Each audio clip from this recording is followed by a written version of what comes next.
with diverse flora and fauna, magnificent natural landscapes, and an ecological biosphere that supports life. This wondrous planet is our earthly home.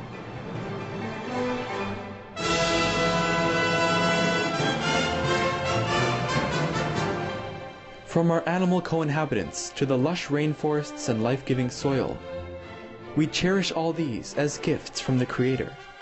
It is a common theme in the world's major faiths that during our temporary stay here, we should be good stewards of Mother Earth. Throughout the years, Supreme Master CHINGHAI has shared the message of leading a balanced life while following a spiritual path. Not only we must nourish our spirits, but we share the responsibility to care for nature and our fellow beings. In light of recent scientific evidence, stressing the grave state of our planet caused by climate change, Supreme Master CHINGHAI affirms the important message she has noted for over the past 2 decades. We must be vegetarian, meaning an animal-free diet, and practice sustainable living.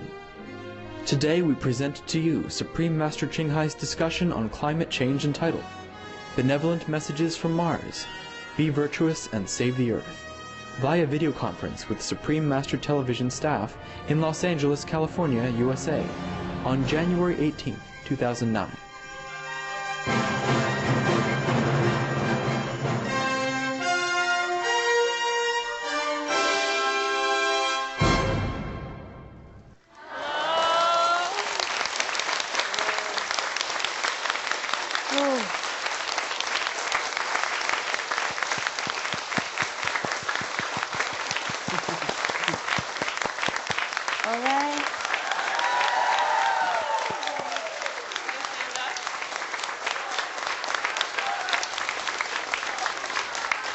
Wow, you're beautiful. Yeah, you're beautiful, Master. Happy New Year, kids. Happy New Year! Happy New Year, Master. What is the occasion today? First, most beloved Master, we are so deeply grateful that you are taking some of your precious time to be with us today. Thank you for blessing us with your most loving and beautiful presence. Your wise and compassionate example continues to lead us and the world into a golden age of peace. We look forward to the day, with the help of your unconditional grace, when all beings on this planet will be cherished and will live in a joyful paradise called Earth. Thank you, Master. Thank you for inviting me. How are you guys? Great! Great, Thank you, Master. Master. All right, good. We are working for a little while longer, okay? Yes, Master. Okay. For the sake of others, okay? Okay, Okay, Master. Master. Then we will see what else we do. Okay. Before we start it, I want to say something.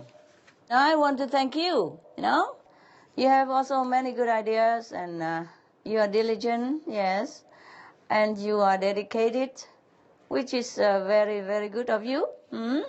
And good for you, and good for the planet. Okay, let's hope. So with the days, you improve a lot, and I'm very proud of you guys, and thank you, huh? Thank you, Master.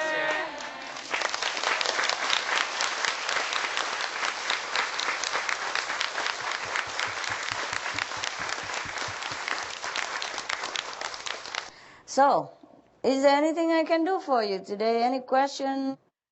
On the news recently, NASA scientists say that the methane cloud recently detected on Mars could be produced by a geological or perhaps even life-related activity on the planet. We had also interviewed Dr. Michael Meyer of NASA's Mars Exploration Program regarding this, and he said that the methane measurements they found are localized and that it is being produced or released recently. However, he said what's very interesting about these findings are that they actually do not know the cause of it. We were so excited to learn about this news about Mars. And Master, during the conference with Seoul Center Korea, you had promised that there would be a time to speak more in detail about Mars, and particularly about their own past planetary crisis. Why haven't you told us anything since then? Did I promise? Yeah? Okay, a promise is a promise. Okay. I didn't tell anybody because there are several reasons. The first reason is that the Korean people has never asked me again. So I forgot, being busy every day. Yes. And have dogs and birds and all that, yeah. And the group meditation, etc. Now, another reason is that I worry that the earthling might search and try to find the survivors of Mars, and it might not be very favorable for them, yeah, for their existence. And another reason is I have to ask their permission whether or not I should disclose all that you wanted to know about them. So I got their permission, but yeah.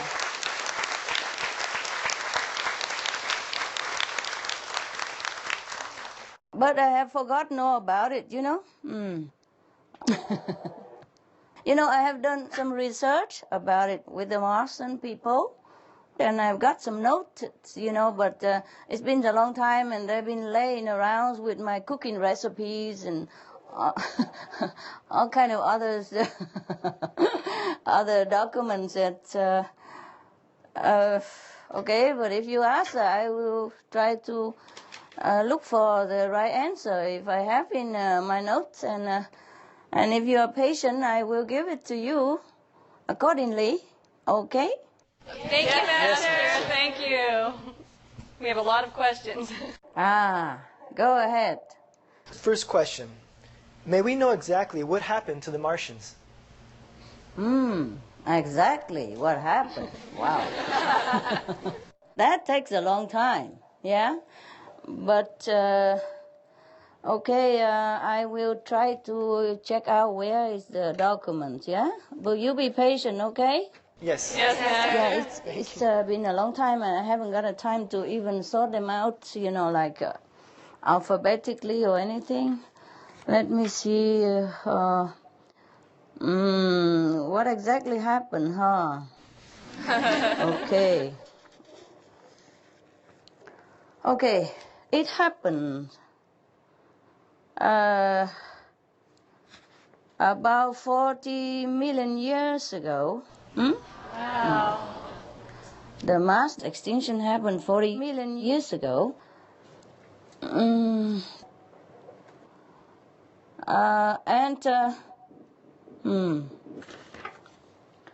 Okay, maybe you ask a little bit more detail, and then I will answer you one by one. How about that? Okay. Okay. Because if you just ask like that, I will have to write a book. You ask one by one, not like ABC all together, and then I have problem searching in my documents here, because I wrote them during like half meditative state of mind, and I had to scribble them in the middle of the night under a small light, and worried to wake up the dogs and break up my concentration and all that stuff. So, you take it easy on me, okay, huh? Yes, Master. Okay. Okay, you ask more, and then we will find it, okay? Master, were there any survivors, and how many were there? Thank you, There were Master. survivors. Yes, there were survivors. The first survivors were about 2 million people. And now they have about 5,800,000. Oh, wow. Yes. How were they able to survive? Let me think. Let me see if anything else. Okay, yes. That's it. The final survivors at that time is 2 million. Where and how do the Martians live? They live underground, and they live very frugally, recyclingly, spiritually. I think I have told a little bit with some Korean people already. Where do they live? I check it out for you. Where do they live, huh? The survivors. First, they live in a less polluted area. There were some pockets of less polluted area in Mars at that time, less poisonous. They survive, and they start picking up pieces, and then they go into the underground caves, and they dig tunnels and live in there. the survivors slowly get in touch with each other during the 20 years period until most of them are contacted with each other. First telepathically, of course, nah? And then physically. Then they gather together, dig up more and deeper tunnels and caves underground, and arrange for more comfort and community. Is there anywhere else I can tell you? Okay. They occupy like 1/3 part of Mars and near each other now, and they build roads and streets and all that. Here, they would start to dig tunnels and big spaces, big ceiling, about 10 meters high, yeah?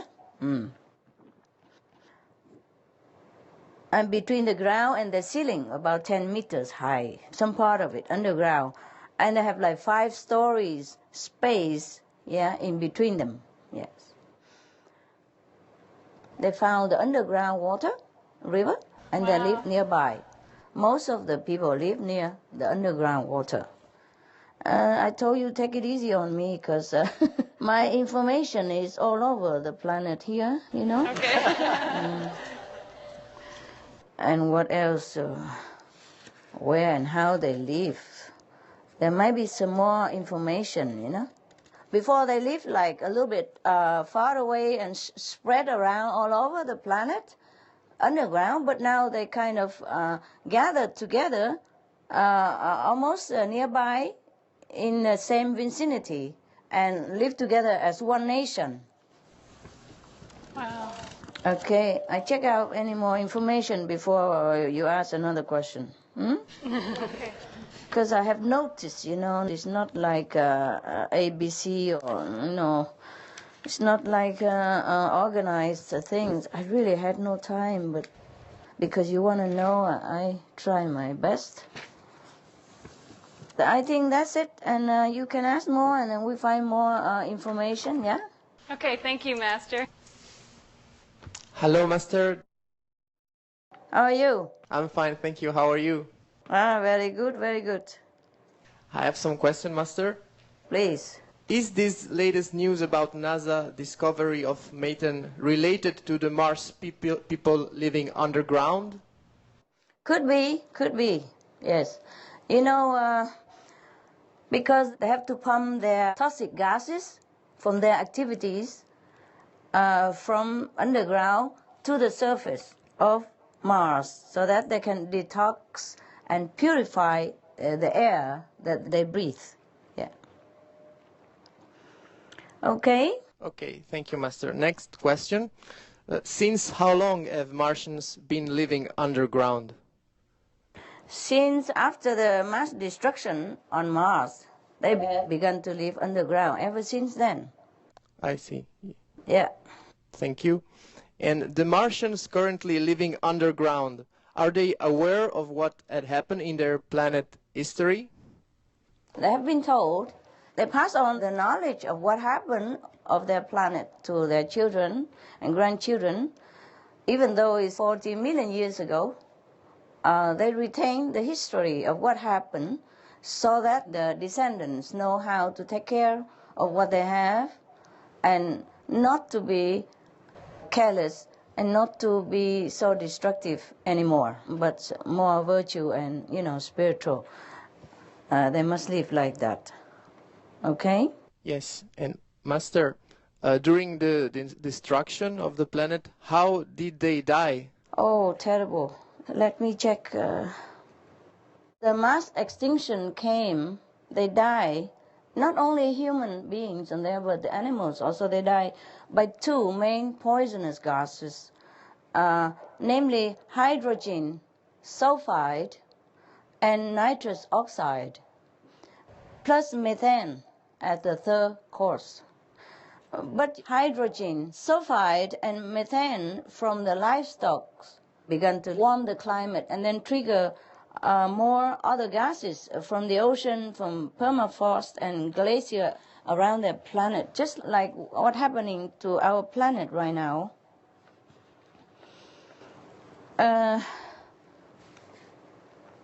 Let me see if anything else I need to... Okay, I check, okay? One moment. I'm checking if anything else. And, okay, they die, agonizing death. Not like quick death, but slow. It takes men and animals around 4 days to die a very painful and suffocating slow death. As the destruction happened too fast, no one can help anyone. 90% of the populations, including the animals, they die. And then sometimes later, another 5% also die. And then a while later, 3.8% also die. Only 0.2% of them escape, around 2 million, into the underground caves. And then they dig deeper, longer, and they live next to the underground river, and that's how they survive. Check out anything else. I think that's it, huh?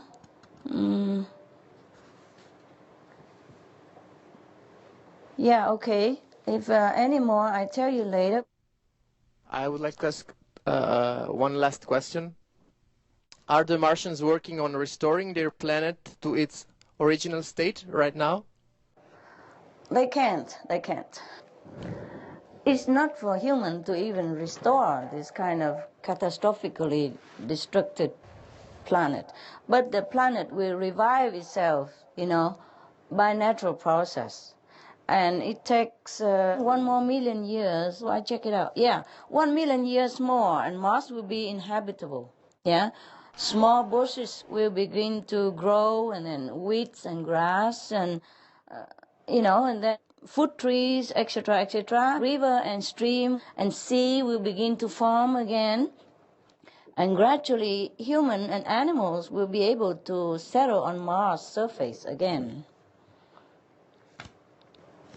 I think that's it. Nothing more. Thank you very much, Master. You're welcome.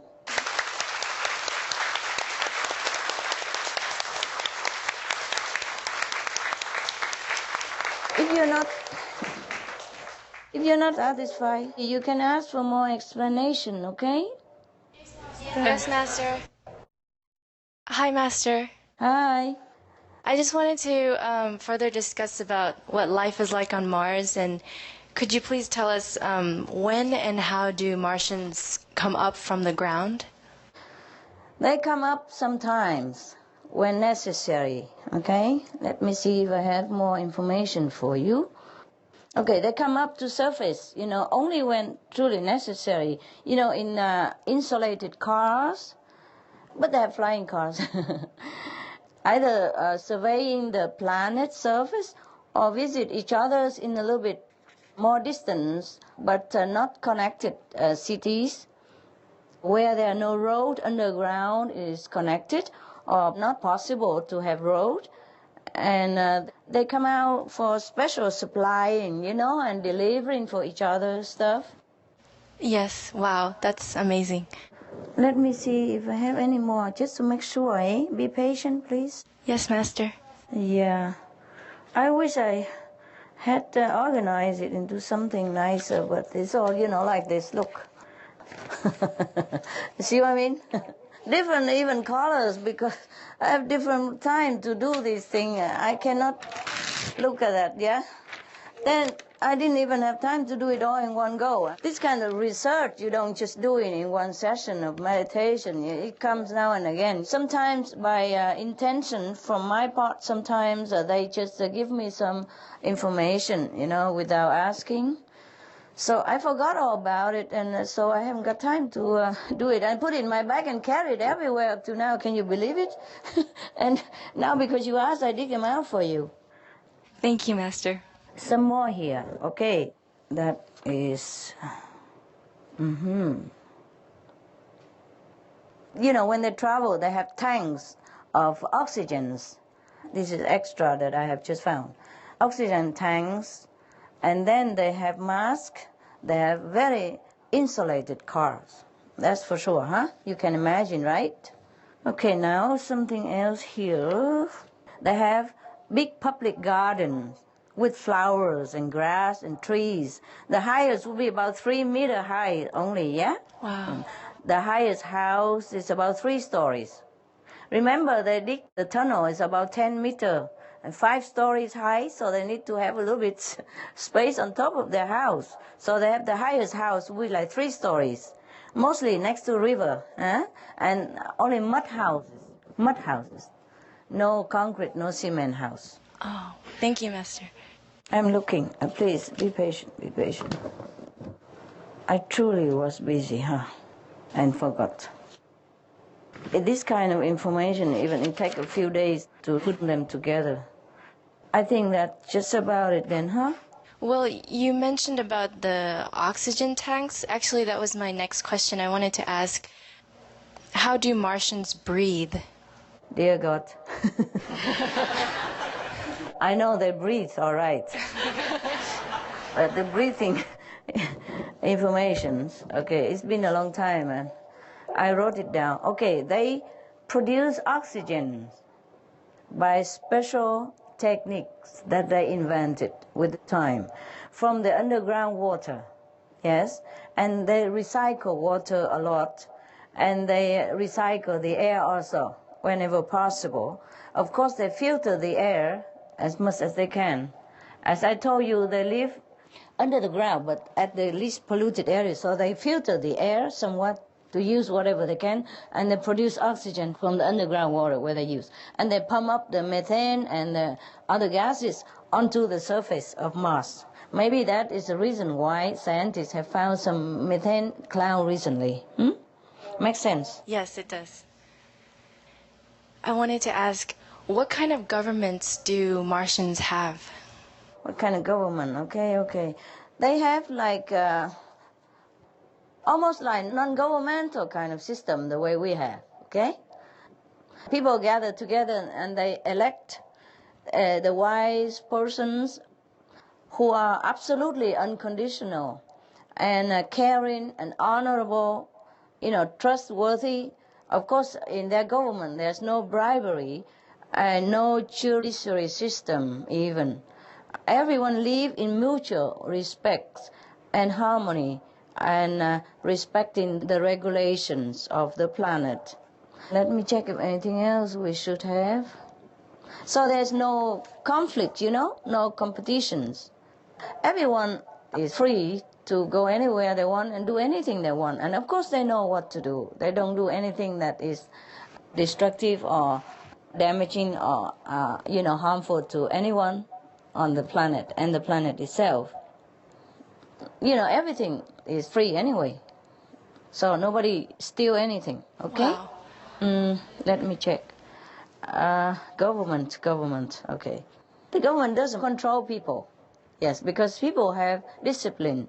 Like some government, they control how many children we should have because our planet is overpopulated.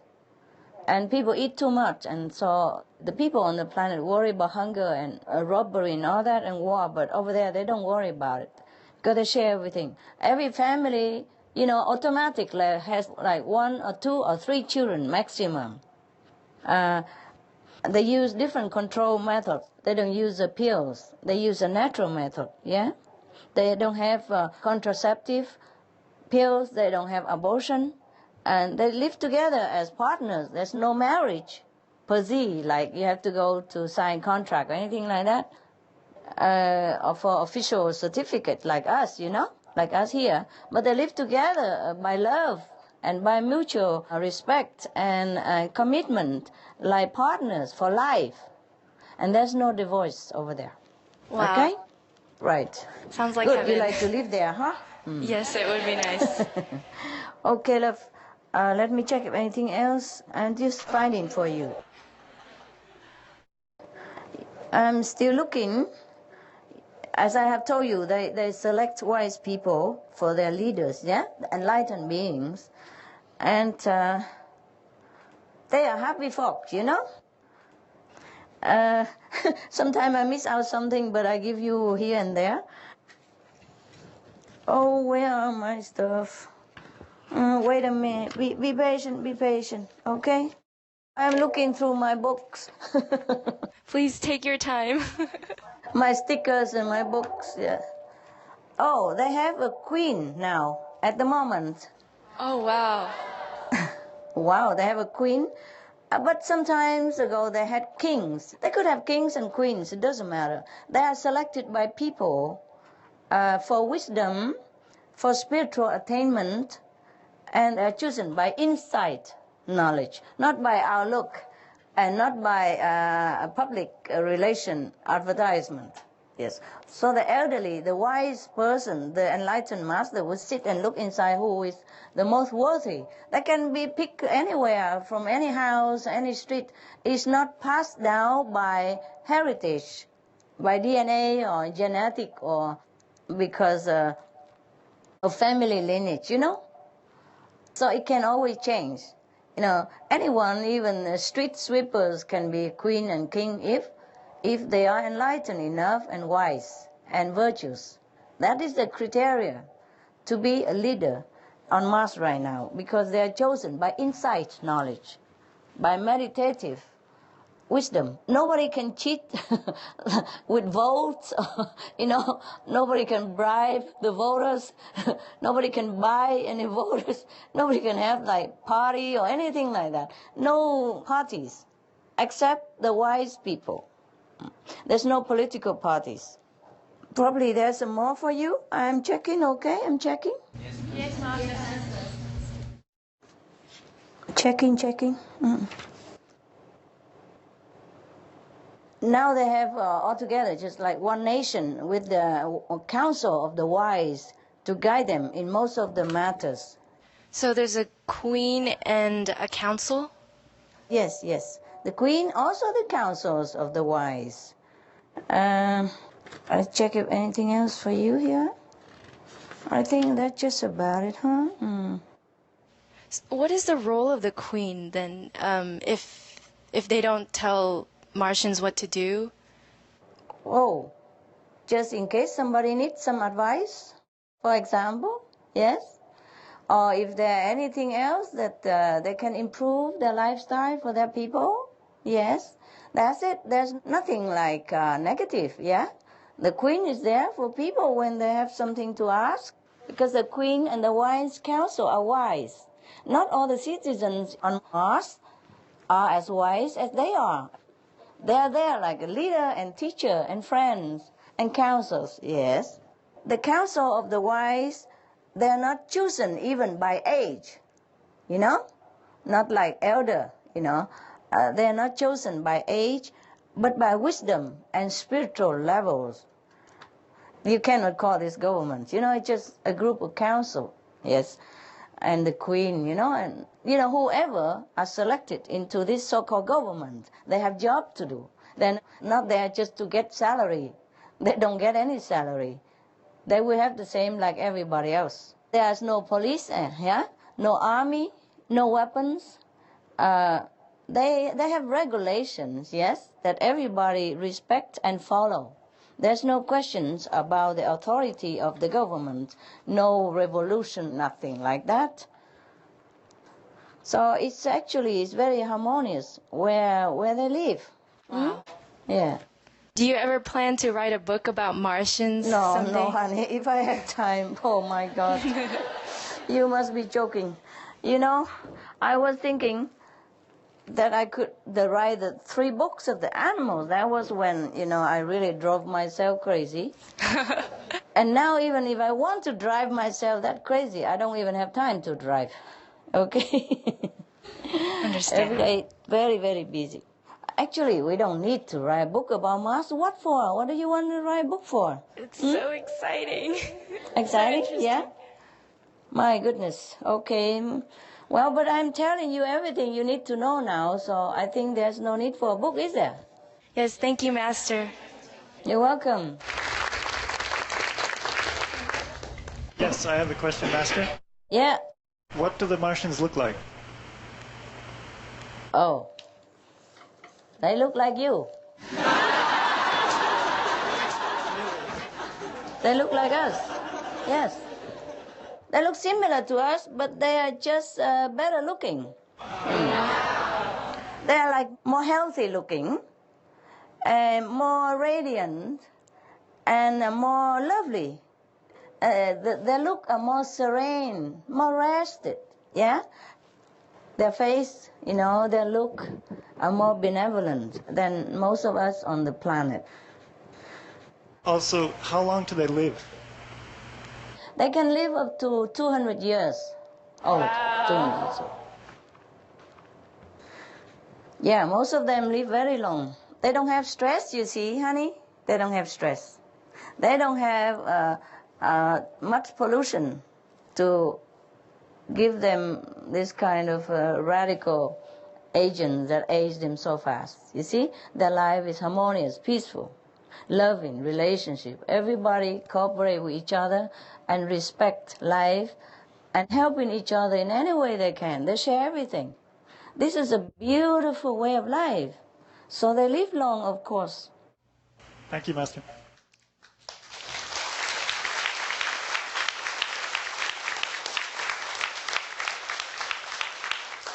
One more thing, even if they age, like us, but they age very gracefully. Even when they are very old, they still look very young. They look young until the day they die. Much younger than what we are in the same age here, for example, yeah? You would never be able to tell their age when you look at them. Very young. They stay young long time. Hello, Master. How are you? I'm fine, thank you. Thank you. You look so beautiful, Master. Thank you, love. Thank you. Master, you're really beautiful. I'm trying to look good for you guys. Thank you, Master. Cheer you up, Yeah. Even though in this physical body we don't live that long and it's temporal, but it's nice to look at, nice things, yeah? Pleasant things, right? Yeah. Yes, Master. Cheer us up like the flowers or like the sunshine or like some cute animals. They do help to, uplift our mood a little bit. So I'm trying to lift your mood up. Nah? I know you work hard there, so trying to look pretty for you guys. Thank you, Master. Thank you. You're welcome. Welcome.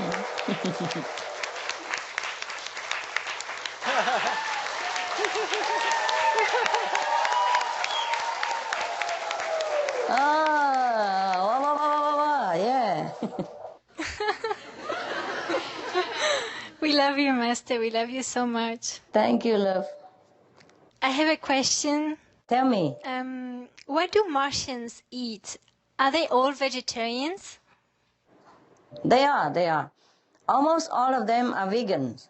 They eat like once or twice or 3 times a day maximum, but they eat only like 1/4 of our average food intake on this planet daily, yeah?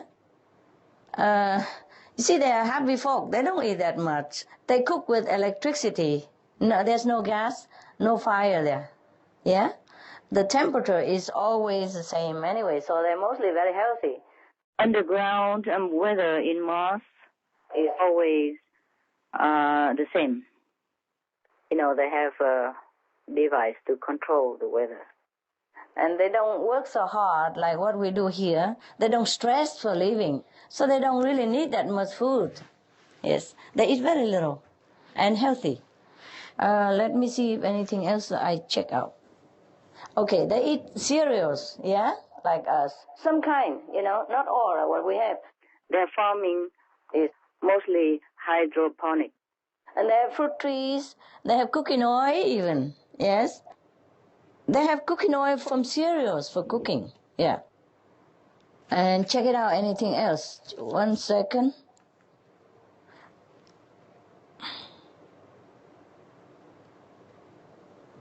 Okay, because they are vegetarian, when they survived, in the beginning, they have a stronger immune system. So these 2 million people were all vegetarians, actually, or vegan. the one who survived, the last of all that survived after everybody dying. About 90% first, and then 5%, and then 3.8%. And the last one, that's only 0.2% survive. These are the vegetarians and vegan because they have a stronger immune system. That is physically speaking. But you know already, it's karma, right? Yeah. They have good karma, and they're virtuous and meritorious. That's why. So they survive in any case, and they continue to be vegetarian. There were only 2 million, more or less, vegetarian and vegan at that time, but they don't have breatharian, they don't have fruitarian, and no solarian, especially now. They don't have solarian. Thank you, Master. You're welcome. Some of the benefits of a vegetarian diet: lower blood pressure, lower cholesterol levels, reduce type 2 diabetes, prevent stroke conditions, reverse atherosclerosis, reduce heart disease risk 50%, reduce heart surgery risk 80%, prevent many forms of cancer, stronger immune system, increase life expectancy up to 15 years, higher IQ, conserve up to 70% clean water, save over 70% of the Amazonian rainforest from clearance for animal grazing.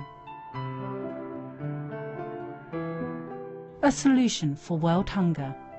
Free up 3,433 million hectares of land.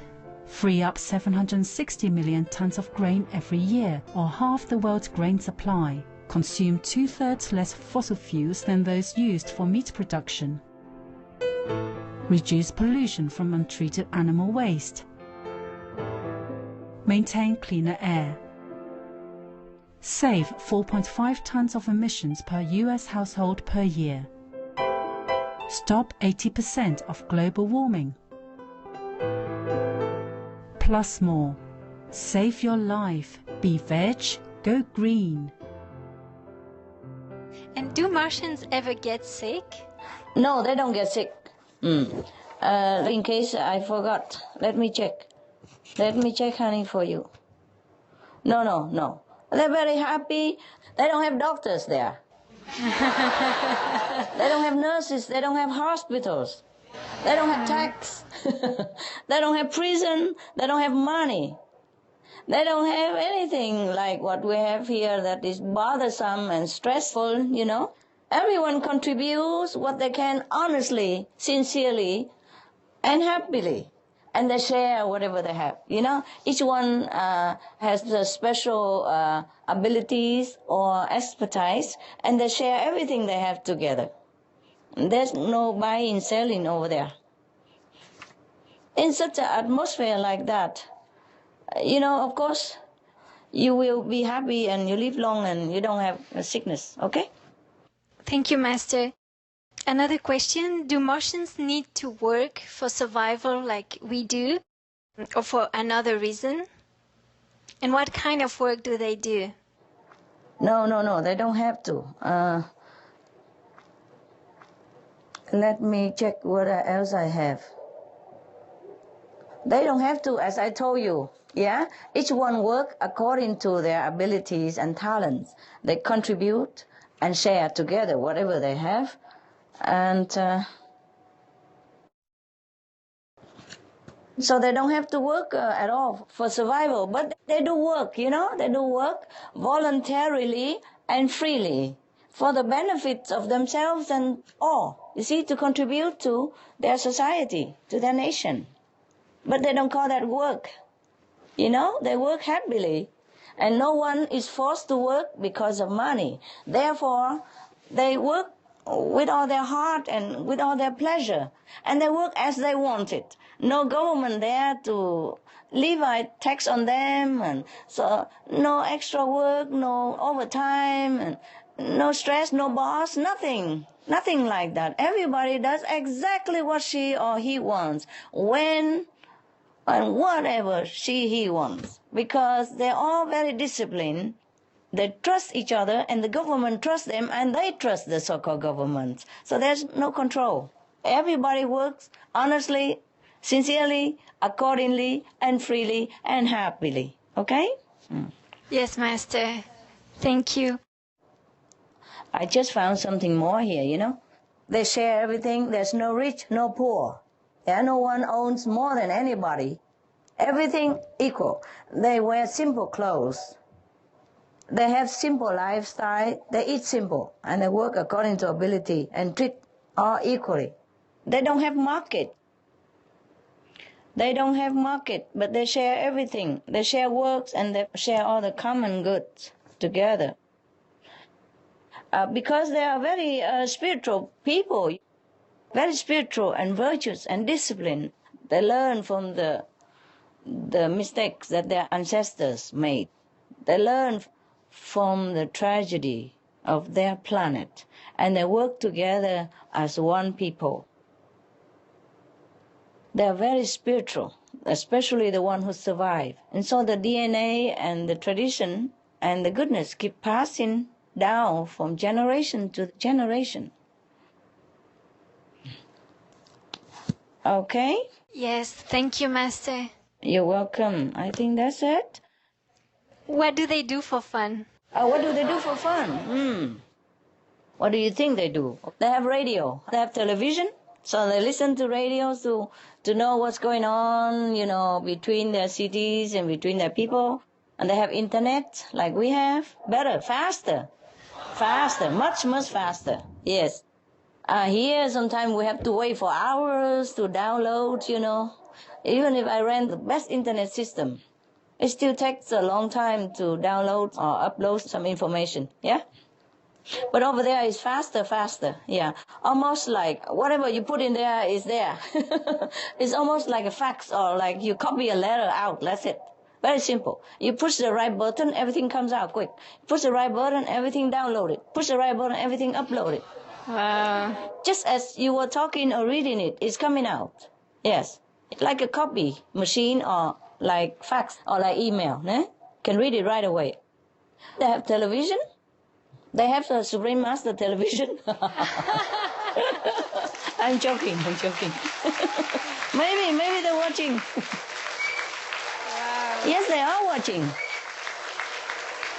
My goodness. They've been watching Supreme Master television.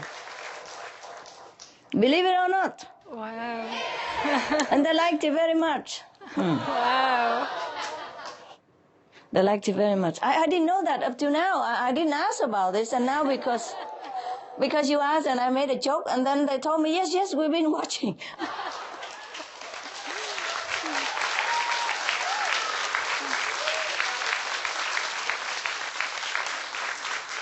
That's very nice.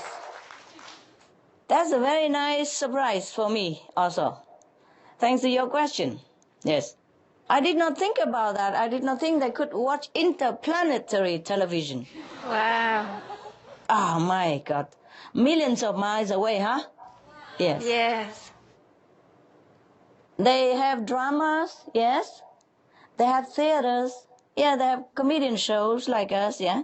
And they also have sports, yes. But they don't have, violent sports. Their sports are mostly very healthy sports and non-violent. They can do like climbing, swimming, running, dancing, acrobatic, yes. But they don't have entertainment like circus, for example, or boxing, or racing between animals, yes, or fighting between animals or men. Nothing like that. Nothing that is abusive to people or animals. Everything is fun, healthy, wholesome, and benevolent, and nice. Okay? Winner and loser shake hand, hug, and kiss each other at the end. There's no enmity between them. Never. There's no competition like I have to win, you have to lose. There's no such thing. Everything is honest and play for fun. Let me see if anything else that I have missed out for you.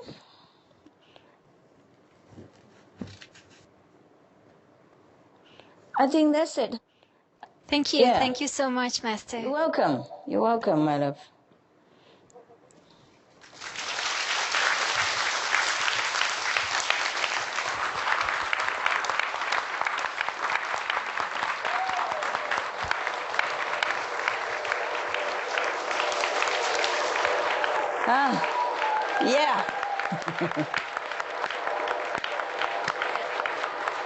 I'm so happy.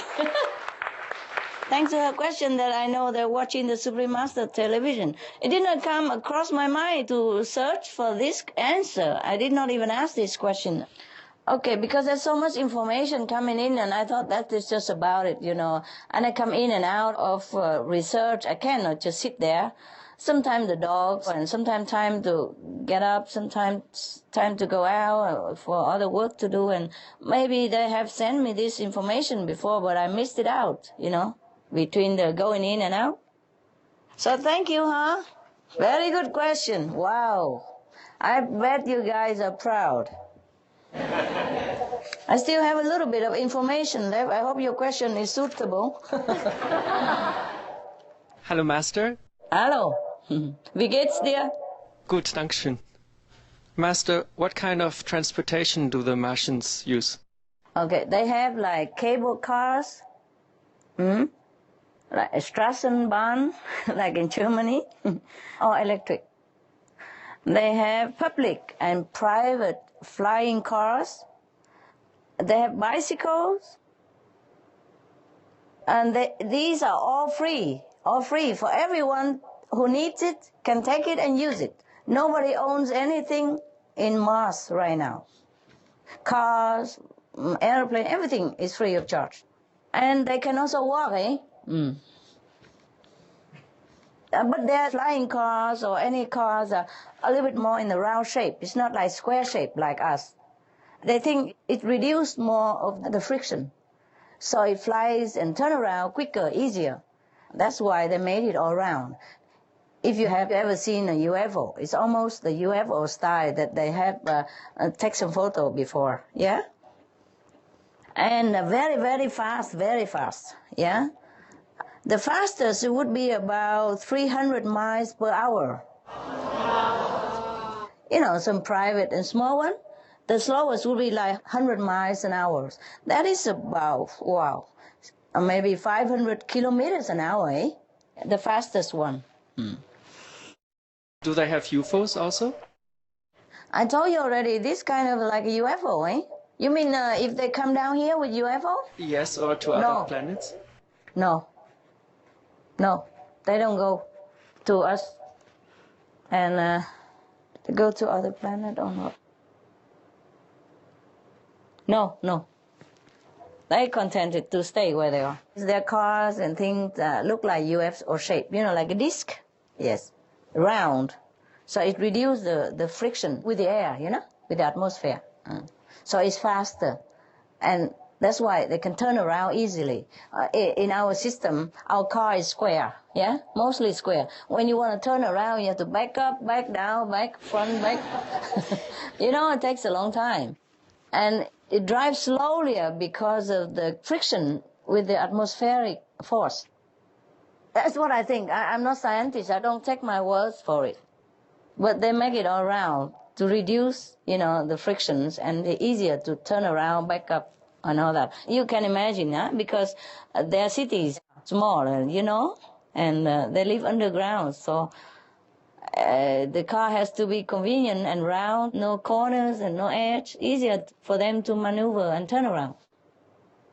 Do they also have like teletransportation? Like, can they think they are somewhere else and then they go there just by thinking? Some of them have this ability, but not all of them have.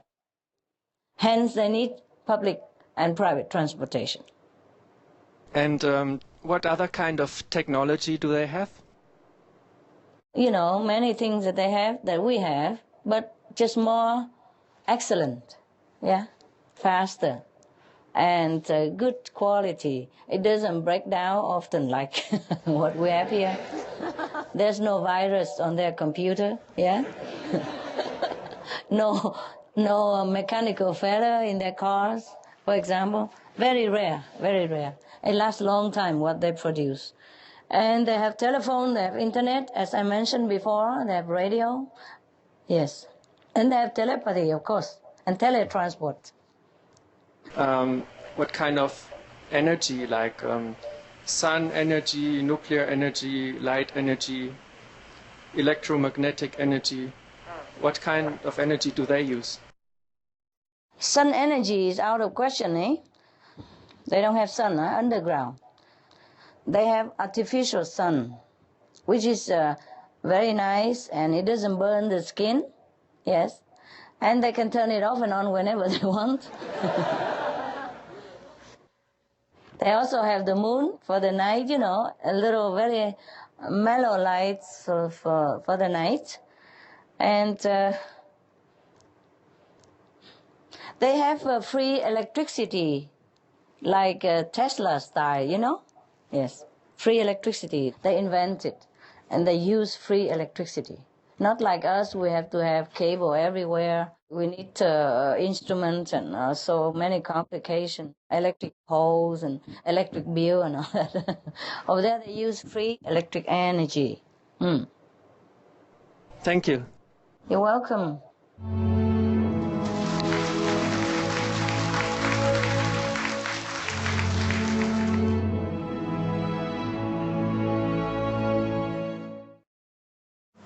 Some good news. There are some Martians still survived. You know, the good one, the virtuous one, they survived. But they could not live the way they lived before. They are underground and they have to recycle everything. Water, vegetable, very little thing they have.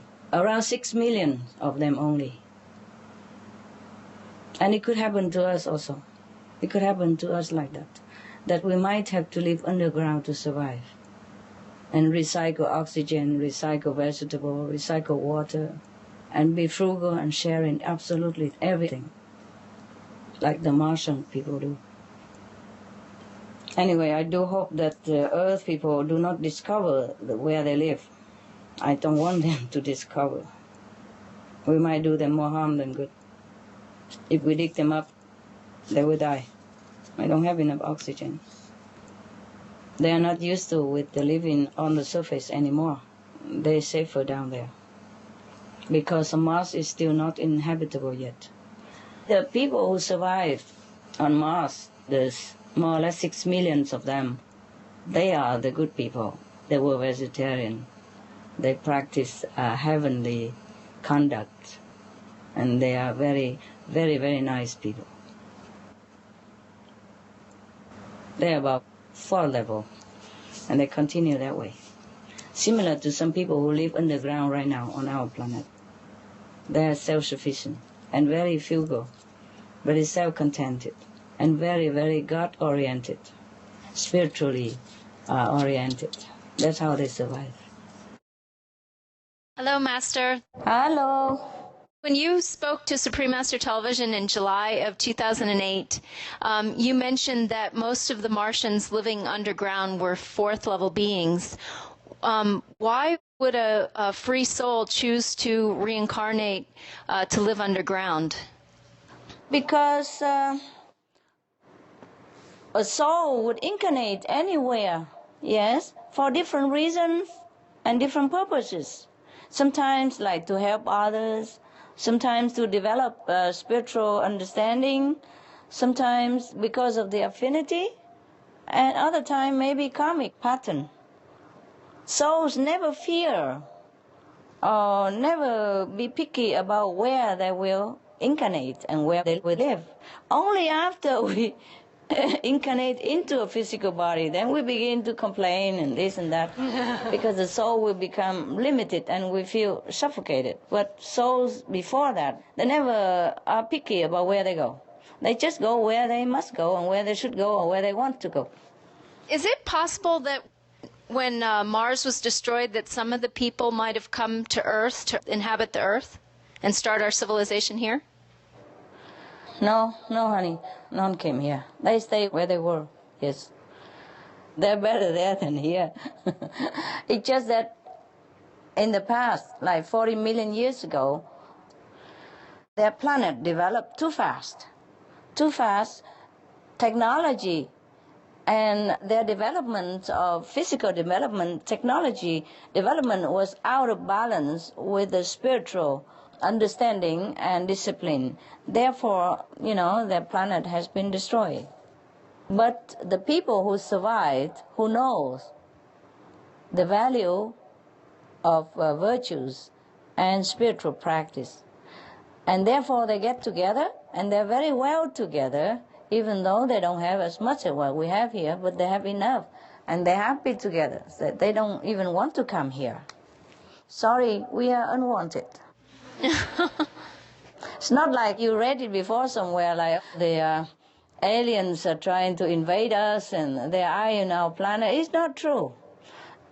At least about Mars, they don't want our planet. They really don't want. Thank you, Master. I love your dress and the writing on it. Oh, thank you. Thank you, sweetheart. I love yours, too. Thank you. Veggie fur, huh? That's right. You designed it. Oh, I'm proud that you like it. It's very warm.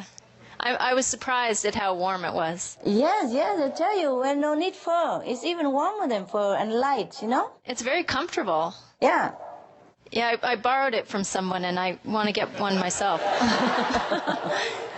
Okay, enjoy while it lasts. Okay. Hi, Master. You mentioned that Martians, they watch Supreme Master television. Do they tell you what is their favorite Supreme Master television show? I told you they like it. Which one is their favorite show? Oh, I did not ask. They don't have favorite. They like it all.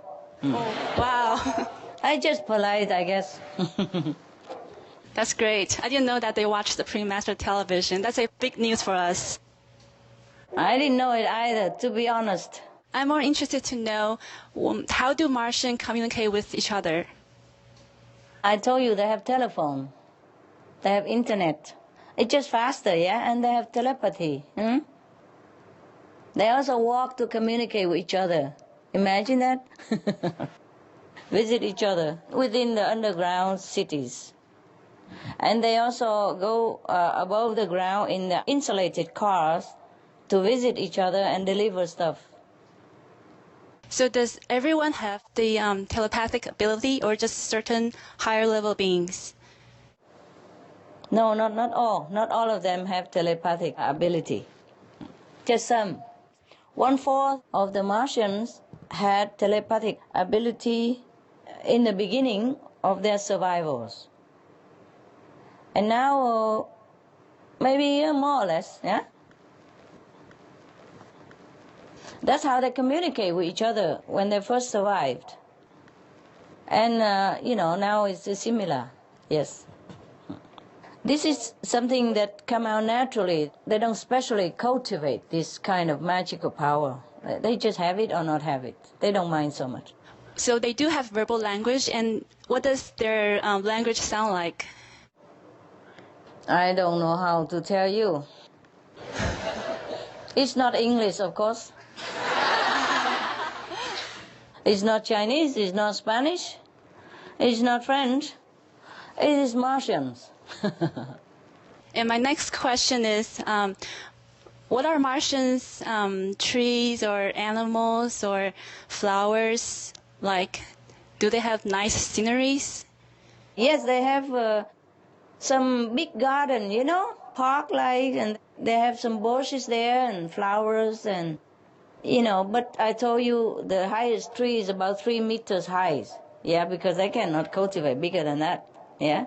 And they have flowers also, and they have park, like garden for everybody to enjoy. Most of animals die during or after the mass extinction. Let me check if I have more accurate information. I can't remember everything. I noted down. 1 minute, hey? Okay, yes. Thank you for your patience. Okay, they have some pets, some animals that we have no names here on Earth. And not like what we have. They have some underground animals that can live underground, a little different than here, yes. They have some dogs and some cows. Wow.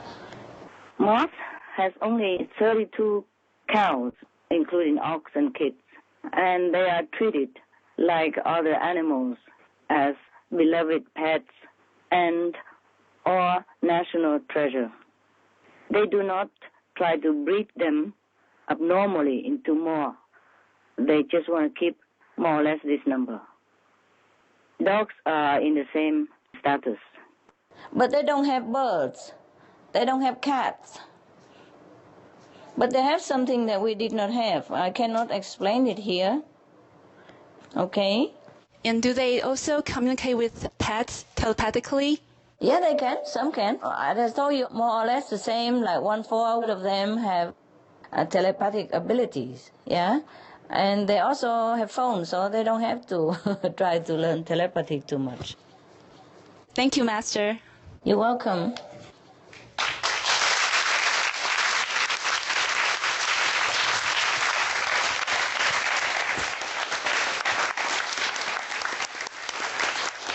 You know, whatever the animals that survived, because they survived it together with their human companions, you know, who brought them underground with them.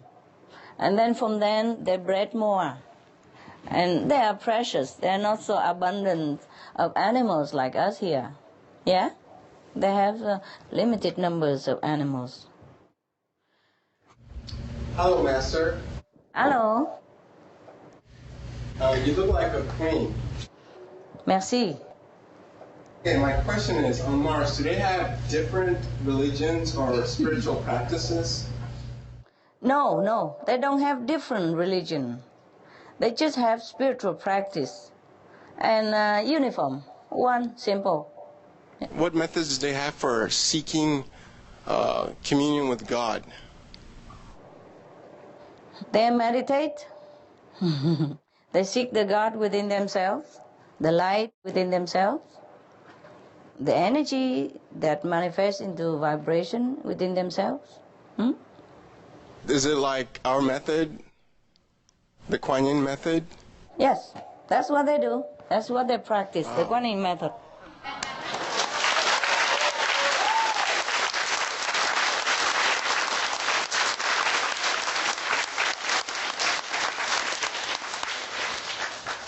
Not only on Mars, all the worthwhile planetary systems in the universe practice Kuan Yin method. Wherever there are people, wherever there are humans, they practice Kuan Yin method. And this Kuan Yin method has been practicing on Mars, you know, before the destruction. And the Kuan Yin practitioner who are vegetarian virtuous, they are the one who survived. And so their lineage continue up to now. It has never been broken. Wow. And they're all spiritual practitioners and Kuan Yin practitioners, yes. So, are there any masters currently on Mars? Yeah, they have two masters of the 5th levels. Wow, huh? Of course, yeah, that's to expect. Our past enlightened masters like, you know, Buddha and Jesus and Prophet Muhammad, have they visited Mars and some other time and spread their teaching, and were they successful teaching there if they have? No, none of these masters need to go to Mars because they have had this beautiful tradition of Kuan Yin spiritual lineage that is passing down to them from the time of their ancestors. So the masters only go to planets who don't have spiritual rich heritage, who people need their presence, their blessing, and their teaching. The master does go to the planet who is already stabilized and disciplined and virtuous. Mars did not need any master anymore. Before the destruction, there was one master who was teaching the Kuan Yin method. And therefore, there were 2 million people, more or less, were following this master. And let's see if it was a she or it was a man master. And therefore, these people survived, and they had learned their lesson, and they had written down to all their descendants to strictly follow spiritual method and the virtuous way of life. They have written all the destruction, all the tragedies, all the suffering, all the agonies of the planet's people. so that their children never forget. They even have a monument that written, the basic principles that we have to follow. And there's some monument that reminded people of the tragedy if they don't follow, the Martians people. It's a very expensive lesson and very painful one. Very painful. But at least they learned. Master, have you ever lived on Mars? No. No? I have not even visited. I just, a few times telepathic communication. After you guys' questions, then I have a few times telepathic communication, and that's about it. They don't need me there. Thank you, Master. You're welcome.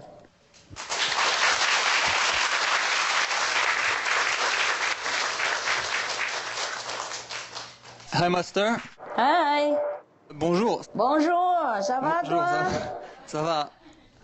I have a question. Like you said that they are watching Supreme Master television, so they might know that we are exploring their planet right now, right? Oh, you guys they're interested in your television.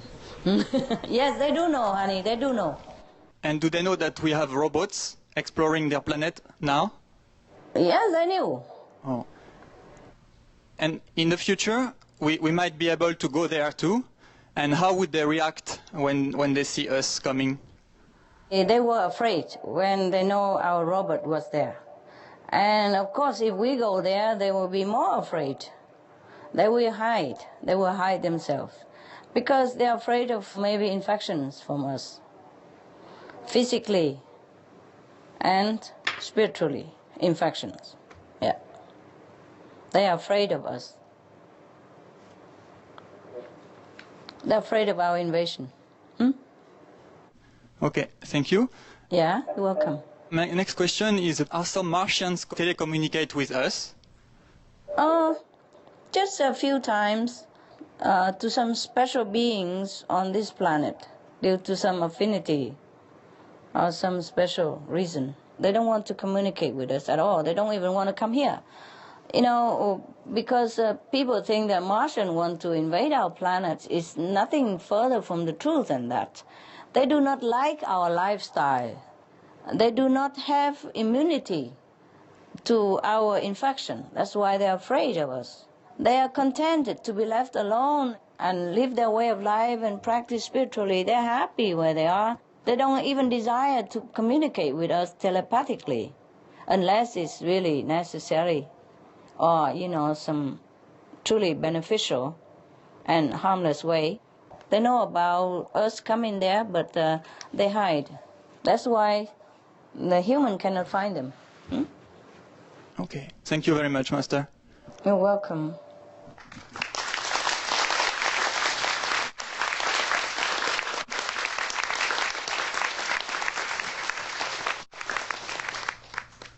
Hi, Master. Hi. My question was if the Martians know about you. They know. We telepathically communicated a few times. And how did they find out about you? How? They can't even watch your television, honey. They know a lot of things that we don't know. They don't even need to come here to know. See, they have telepathy, they have spiritual elevation, they have wisdom. Yes, they can travel without vehicles. They travel in spirit, yeah? They know everywhere, at least the surrounding planetary systems. So they also know that you are here on Earth and they know your mission? Yes, they do know, and they have very much, respect. And they really respect us. Also, would they have a message for us, especially that they know what's happening with us at the moment? They do know, yes. And they cannot help us, because they know what happened to them before. They could even travel back to the past, you see?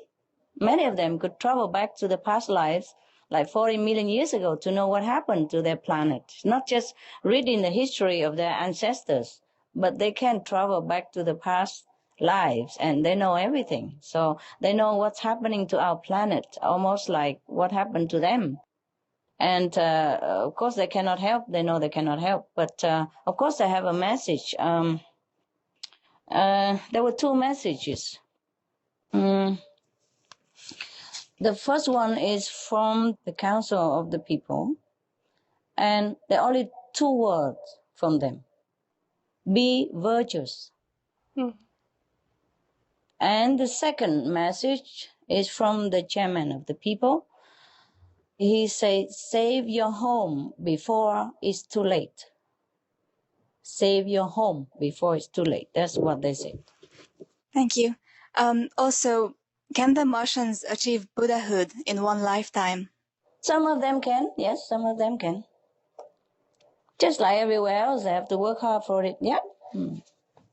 Great, thank you, Master. You're welcome.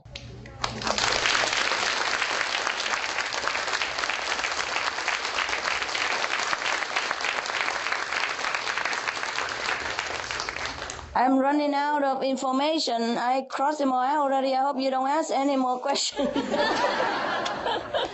Then I have to go and look into the thing again. Okay, wait a minute. I check out. They also would prefer that we don't come, yeah?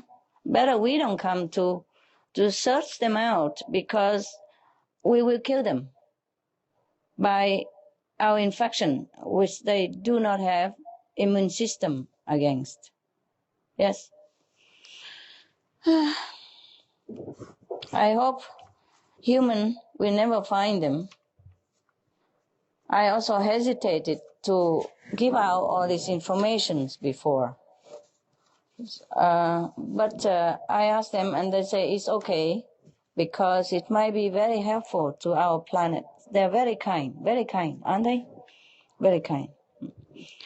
They think, I mean, the human will not be able to find where they live in any case. That's what they said. Okay. Hi, Master. There are many books mentioning about humans living underground in our Earth. Can you please elaborate on that, Master? Did I talk about that before, right? Yes. So is there something else you want to know? Just ask me a specific question, maybe? It's not Martians. No, it's not. It's humans. It's just like us. Yes. There are about 5 million of them and scattered in all over the earth, under the ground, in different countries. Yes? They are very advanced in technology. Therefore, they can live underground without any problem. They are vegetarian, very spiritually oriented, and very gentle people. They're very, very gentle people. Thank God, because they are more advanced than us, and very strong, healthy and strong race of people. But they're very, very gentle and benevolent. They have a free lifestyle, no limit to their life there. There's no laws, barring them anything. They're very free. Almost like Mars people. They have no intention to contact us at all. So don't worry. Don't worry. And don't hope. Huh? They do come sometimes, but we never know. They come as a normal person like us, and, if they need something, some raw material to build some of their technological necessity, yes, they do come sometimes, but you never know, because they look like us anyway. They will wear the same thing. They blend in. You never know when they come. You never know when they go. You will never find where they live. They have such a high tech that they can hide their entrance, that nobody can find it. Nobody can detect it, because they want to be safe from the above ground human. And the underground human afraid of the above ground human. Can you believe that? They like to be by themselves because they know what we are here. They prefer to be in peace, and in spiritual environment and lifestyle. Is not much like us here, They like to live more in accordance with the law of the universe. Yeah? Loving, peace, and coordination between each other, helping each other. They like to live within that framework of harmony and peace and spiritual atmosphere and endeavor. They don't like to contact us. They don't like our lifestyle. Oh, thank you, Master. I didn't know there are some books about that. Why don't you just read books? Why you ask me? Huh? Are there some books about that? Yes, yes, Master. I did not know they exist. It's very interesting to read books about underground people. Hello, Master. Is there any connection between the underground humans and the Mars people? No connection. They are different people. You know, like Earth people who has been there a long time ago. They came there in the beginning due to spiritual oppression, you know, because they were not freely practicing what they believe. They also practiced quantum method, and they were oppressed and driven, you know, and persecuted. So they had to hide themselves underground. And ever since then, they developed themselves into nations, communities, and they're self-sufficient, happy, contented, and their life are simple and frugal. So they don't want to come back up here, you know, ever since a long time. Many, many generations already. I understand. Thank you. If our Earth continues in its present course, will humans be able to also go underground and have a similar system like the people on Mars? We can. It would be better if people already are prepared for that, you know, but only if we are good. Yes, because if we are bad, we will carry badness everywhere we go.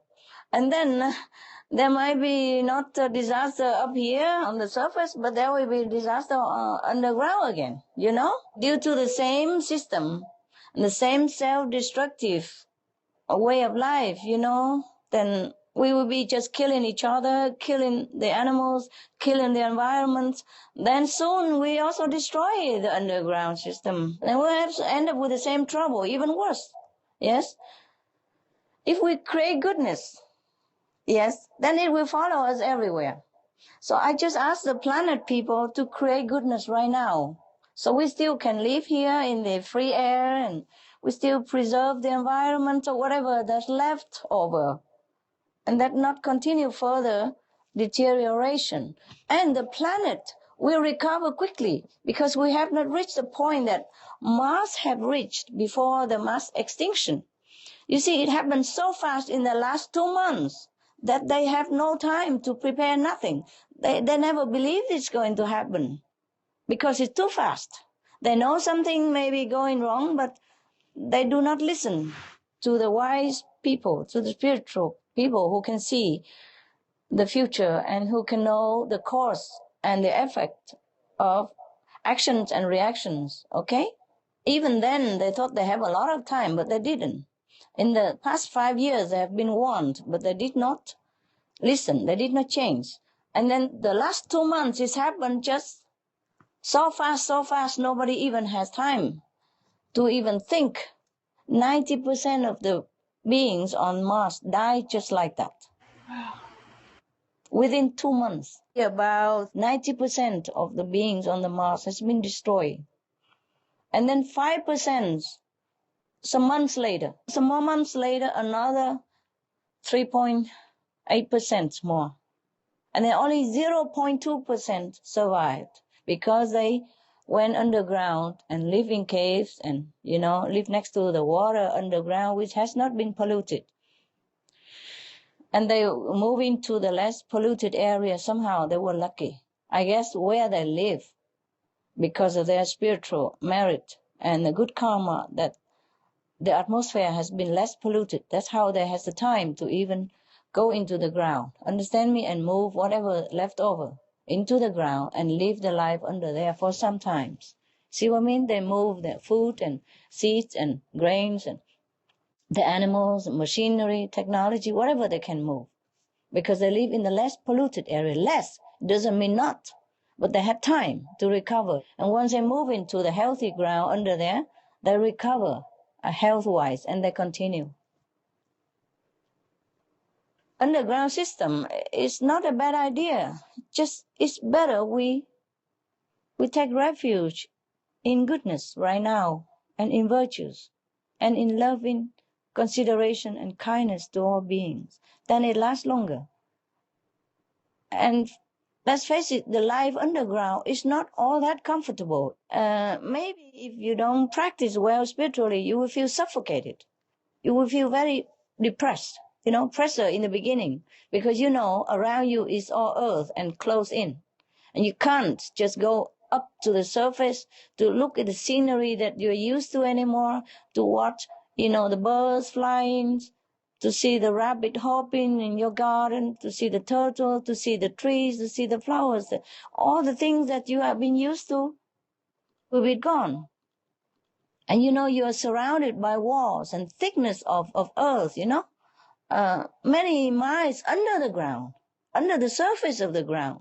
Just to think about it, you will feel suffocated.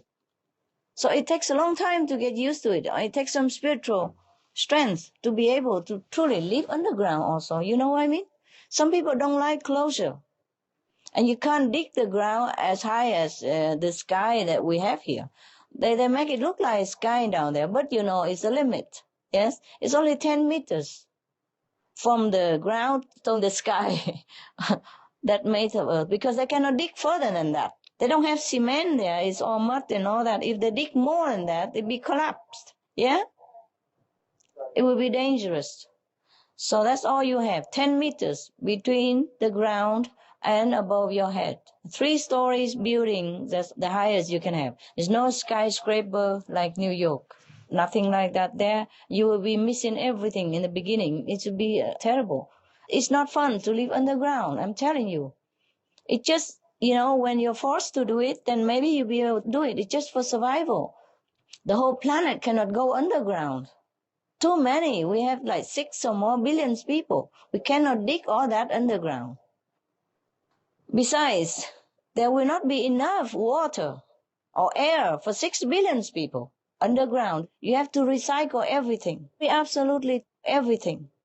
Water you have to recycle again and again. The air you have to recycle again and again. Technologically, you have to develop much, much more advanced than now in order to be able to survive underground even, yeah? And we are not there yet. I'm so sorry to say. Even if we are there, it would have been good, but we are not prepared yet to live underground even if we want to. It's not like we want to live underground and we can do it. No. You need to build things, yeah? You need to have technology that is suitable for that environment. You have to know how to survive. You have to find underground water first, where it is nearby, because there will not be a lot of transportation and petrol down there or nothing like that for you to continue to survive the way you do now. That's why I ask the people, please wake up. Wake up. It's so easy to just be vegetarian, be vegan. So easy just to leave the animals and other beings alone. So easy just to live in peace. Very easy. Everyone can do it. Every individual just choose peace and there will be peace on earth. There's no need to discuss a lot or sign and treaties and arguments or anything. Just be vegetarian, be peace with each other. That's all there is. Very simple. And don't wait until we have to dig the ground to live. Maybe we won't survive to do that. And even if we survive to do that, I don't know if we have enough technology to survive afterward. Thank you very much, Master. You're welcome.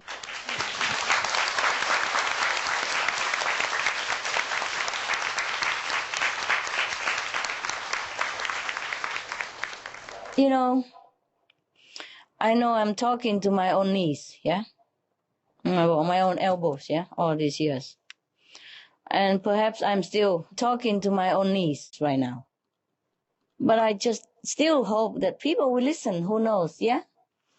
I still have this positive hope that people will change. Maybe in this couple of years, they will change. If the government okay with it, people will change and fast. And we will preserve the planet and our way of life. Just throw away the piece of meat. It's not difficult, is it? Huh? Throw away meat and have everything else. Instead of lose everything else, just for one piece of meat. Some of the diseases related to meat consumption. Cured meats and fish increase leukemia risk in children.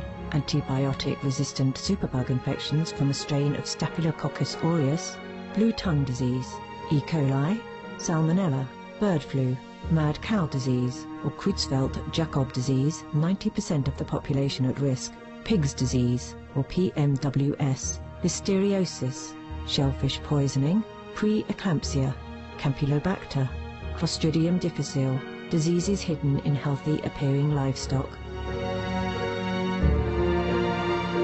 Some of the costs of meat eating. Heart disease.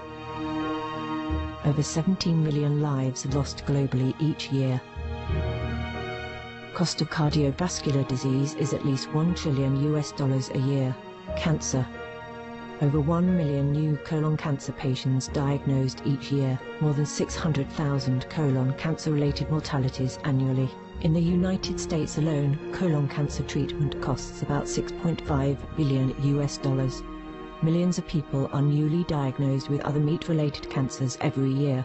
Diabetes. 246 million people are affected worldwide. An estimated $174 billion spent each year on treatment. Obesity. Worldwide, 1.6 billion adults are overweight, with 400 million more who are obese. Costs $93 billion each year for medical expenses in the United States alone. At least 2.6 million people die annually from problems related to being overweight or obese. Environmental. Use up to 70% of clean water. Pollute most of the water bodies. Deforest the lungs of the earth. Uses up to 43% of the world's cereal. Uses up to 85% of the world's soy. Cause world hunger and wars. 80% cause of global warming. Plus more. Some of the costs of milk consumption. Bacterial microbes, pesticides and enzymes found in cheese, derived from the inner stomach linings of other animals. Up to 80% of the calories in cheese are from pure fat. Breast, prostate and testicular cancer from hormones present in milk. Hysteria and Crohn's disease. Hormones and saturated fat leads to osteoporosis, obesity, diabetes and heart disease. Linked to higher incidences of multiple sclerosis. Classified as a major allergen. Lactose intolerance. Plus more.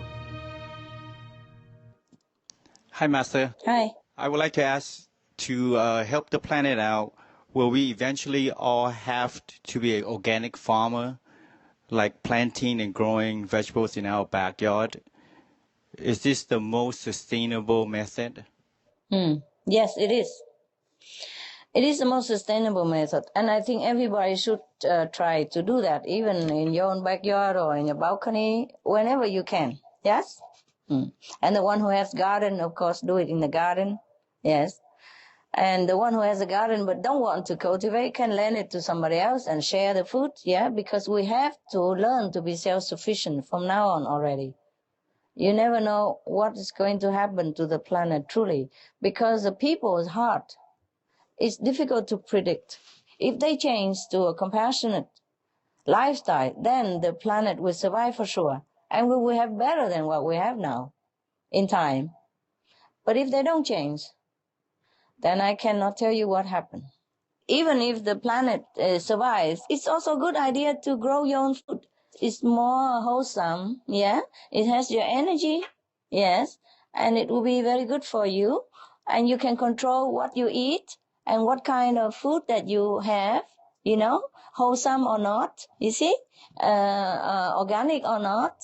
And also it's very economy, and it's nice to watch your your food growing by your own labor. It will be like living according to the Bible, you know. Earn your food by the sweat of your brow, yeah. It will be very nice, and at least for some of us that will be very helpful. You know, it's a very good idea. And you will know what kind of cultivation you have. You can control, you know, it will be less violent, even less bad karma, you know, less killing worms and things like that. Although we are practicing the vegan diet already, Master also mentioned in several cooking shows, Gift of Love, about karmaless eating. Can Master give us a few examples? That's my preferred food, okay? For example, you can eat anything that is from the trees without harming the trees, yeah? For example, all the fruits you can eat, yeah? Fruit doesn't mean only sweet like orange, apple, but fruit also mean like cucumber, okay? Lady fingers, zucchini, squash, those things, also fruit. Yes, that go from the tree and you can take it without harming the tree, without even taking the leaves from the tree. And food that is organic, of course, nah? The organic fruits, that would be the best. And if you want to eat any plants or any herbs, you know, in this trend, you know, you wait until they fall off the trees or wither, and then you can take them and use them. Then there's no bad karma and no harm to the trees. And you can have nuts, you see? All kind of nuts from the trees, yes. And there also all the things that you can eat, of course, yeah. If you want to ask me anything specific, then I can tell you.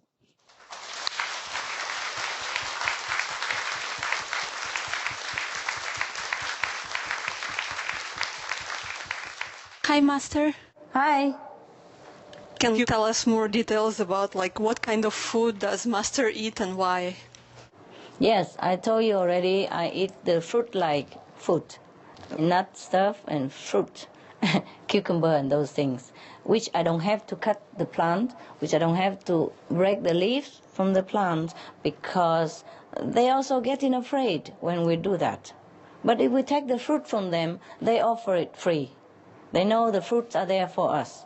If you cut the plant, before you cut, they already get very afraid and nervous, and I don't like to cause them this feeling, yes? And if I eat it, then other people have to cut for me, yes? So for the sake of everybody, I used to cook all kind of vegetable, yes? And now I think it's a time that people should know my preferred food if they want to do the same. It's up to them. But a vegetarian is already very good, okay? The least harmful and the least karma, the least contributing to the global problem. And that's what I eat, okay? Even rice or wheat, the plants already wither and yellow and brown before they harvest. So the plant practically die already before we get the rice or the wheat. So it's okay. Fruit mean also corn, you see? What about root vegetables? Like potatoes? You can eat them. I don't eat them at the moment because I don't plant it myself. So I don't know what kind of things they're doing to the root. But if you plant yourself, for example, then you plant them on the elevated earth bed. You know, in Vietnam, I saw them do that. You see, for example, okay, if you want to plant some sweet potatoes, yeah? And you make the airy bed like that, high above the ground. So the soil is very airy, and you plant them on the high elevated bed, round after round like that. And there will be no worms to hurt. The reason I don't want root, because sometimes they dig it and they hurt the worms.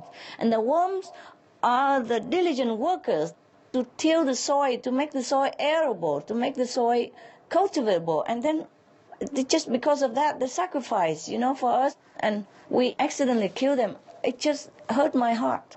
So I prefer to avoid it, often, before even. And now I don't eat at all, okay? It's time that I stop. I have to show people what is the preferable, yeah? What is the alternative?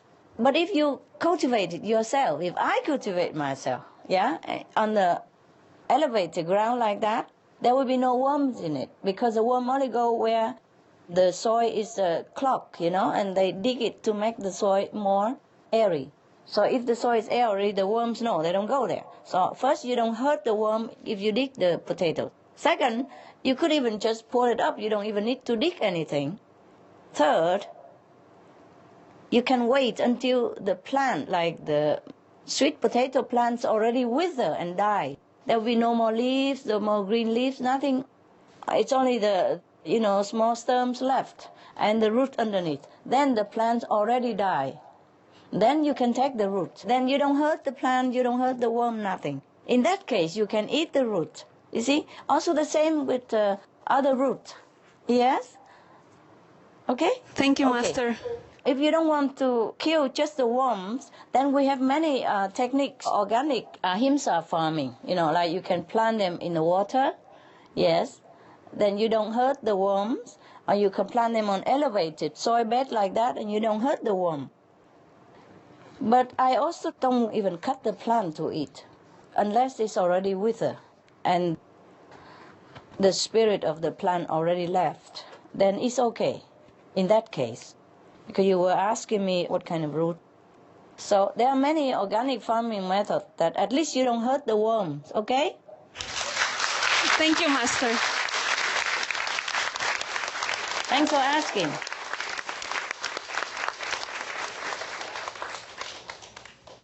Also,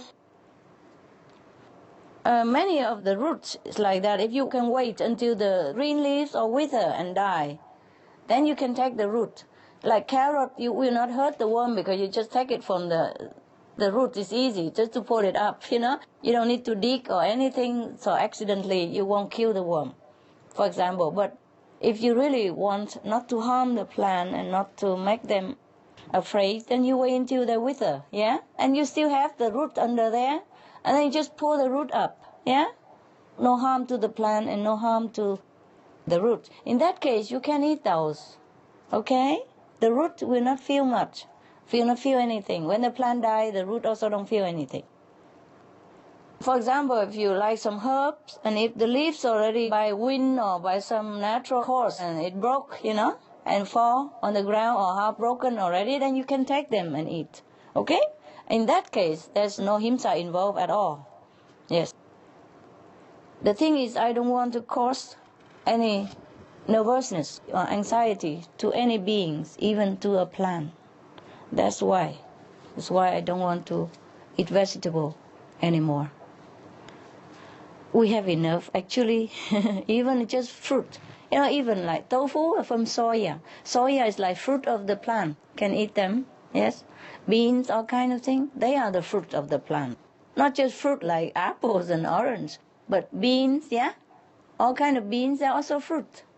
The sesame nut, the fruit they grow from above the ground from the trees. And in Vietnam they cultivate, for example, peanuts. In the sandy soil, there's no soil and no worm at all ever live there. So the peanuts, they thrive in a sandy area, yes? And these you can wait until the peanuts plant die. Wither, mostly they go yellow and then brown, and they just dry up, and then you can pour the peanuts up without hurting anything at all. Even if you dig, there's nothing hurt at all. And you can plant like cassava plants. They don't need much water and no worm nearby. That you can plant anywhere. You don't need even soil to plant that. You can plant in the sand or some kind of very dry soil. There are many vegetable and plant we can plant without water or with very, very little water. It's very suitable right now because we are short of water, huh? Plant your own vegetable, then you have absolute control about how you harvest and what you harvest and what you eat. Okay, love? Thank you, Master. Not allow your stomachs to become graveyards of animals. Hadith. Jainism. A true monk should not accept such food and drink as has been especially prepared for him involving the slaughter of living beings. Sutra Kritanga. Judaism. And whatsoever man there be of the house of Israel, or of the strangers that sojourn among you, that eateth any manner of blood, I will even set my face against that soul that eateth blood, and will cut him off. Zoroastrianism. Those plants I, Ahura Mazda, or God, rain down upon the earth, to bring food to the faithful and fodder to the beneficent cow. Awakening their own great, compassionate, loving self-nature, and then their level of consciousness will rise up automatically, and they will understand more than they ever did, and they'll be closer to heaven than what they are right now. We have something we'd like to share with you. Oh, wonderful. My turn to enjoy. Yes. Thanks God. Master, in our human culture, Earthlings have always been fascinated with Martians. We are naturally curious about our so-called alien neighbors, and hence there has been much written on the subject, including jokes. Here's one. A girl was visiting her Martian friend, who had acquired 2 new dogs, and asked her what their names were.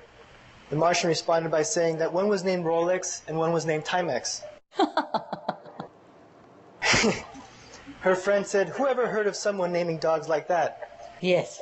"Hello," answered the Martian. "They're watchdogs." Oh. Yes, very funny. Yes, very good. Very good, very good. Ah. Very funny. Yes. Master, to conclude today's amazing conference, we would like to invite Master to share some more of your words of wisdom and advice for us and the world. You see, the best advice, honey, is from examples. Yes? I think we have plenty of wisdom from Mars, yeah, from Martians, from what happened to them and what we discover telepathically. Yes, as well as scientifically, yes, they have discovered that Mars is all barren and uninhabitable. But they also discovered that long ago there was water there. Water means life supporting. So what have happened to all these bodies of waters? You see? That is a very, very important question for us. So from Mars we can learn to prevent, such disaster, that it might not ever happen to our planet. So my advice is just look to Mars and don't forget that we have a very beautiful home here for us and for our children and for grandchildren, great-great-grandchildren. It's a beautiful place, physically speaking, and it has all conditions to sustain life. And it offers so much fun, so much beauty, so much love. And even though it's a temporary home, but it's a very good home for practicing spiritually, for rekindle our wisdom within, and for practicing to be, a higher, nobler being. So it's a nice place to sojourn for, as long as our time permits, at least to develop spiritually. Or if not, just enjoy it. Just enjoy the scenery, enjoy what we have here. We have exquisite flowers, yes. We have exotic birds. We have incredible animals. We have amazing trees, mountains, and great bodies of water, which sustain so much life and energies and nourishing all beings. And it's such a beautiful place. We just walk out everywhere and look at the trees. Imagine one day they're all gone. And smell the flowers quick before maybe they be gone soon. Touch the grass because maybe they'll be also gone soon. Imagine if all this beautiful scenery, vegetations, humans, animals, imagine if they're all gone. How would you feel? So we have to protect this beautiful place we call Earth, because this is the home of not just us, but many other species and the environment, beautiful flora and fauna. It's really an incredible place. It took trillions of years to manifest such a planet, and it takes many, many meritorious, virtuous deeds of human beings, or animals, or other beings alike, in order to garnish into this energy in order to manifest such kind of planet like this. It's not a gift that you can buy and offer it to someone. It's not a toy that we can use it and discard tomorrow. It's not an item that if we have trillions of dollars we can buy it. However much money we have, we cannot buy this planet. It's so exquisite, it's so special, so unique, so beautiful. Not every planet are as beautiful as our planet, even though we have more beautiful planets. But not all of them are as beautiful as our planet. So beautiful, like some planets are not as beautiful. The peopled planets, not all are as beautiful as this. I wish I can make everybody understand what I'm talking about. I wish I can wake them all up and we just turn around and that's it. We can save the planet. All we do is just be vegetarian. Nothing else is really important anymore. Just be vegetarian. You can save the planet overnight, just like that. And I wish everybody really listen. Okay, guys, thanks for your time, and thanks for all you are doing.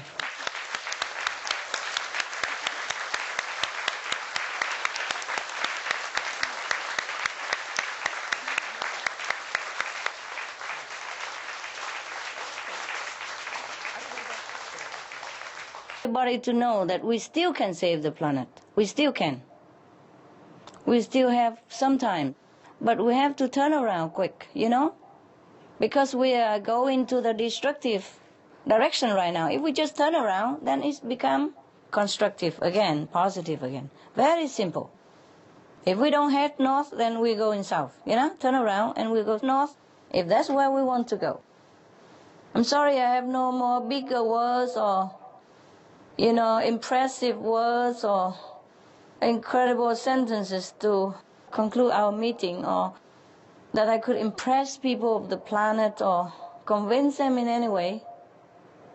But I just hope they feel what I say is the truth and sincere. And I truly wish them to continue to have the planet and to save the planet for the future generations. Thank you, all of you. Keep up the good work. Thank you, Master.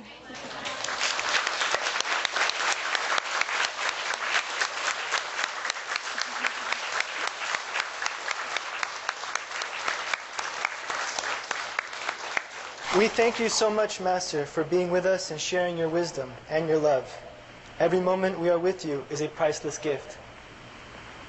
And we wish most beautiful, beautiful, beautiful, beautiful Master many, many wonderful and happy moments in peace, health, and much love throughout the Lunar New Year of the Ox. May your elegant radiance continue to bless the earth for eons to come. We love you very much. Yes, I wish the same to you and to the planet. And you know what? Before we go, I have a surprise for you.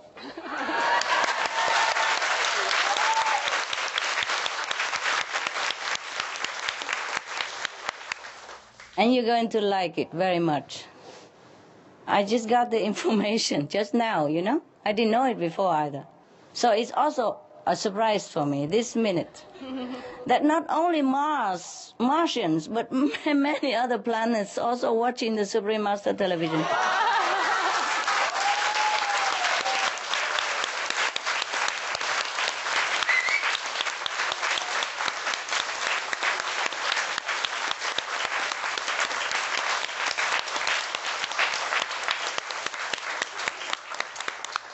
And you cannot even count them. You cannot even count them. So many, countless, numerous.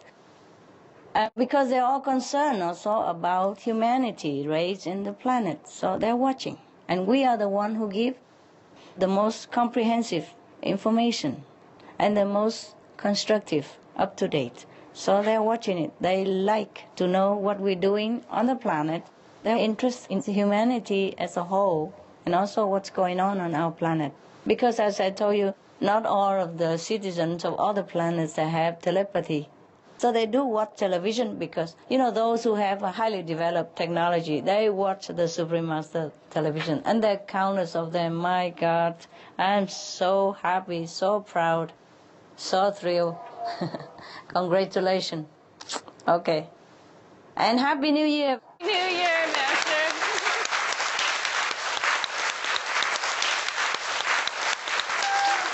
Oh, blah, blah, blah, blah, blah, blah.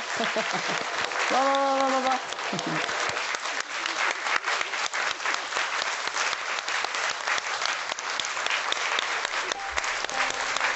blah.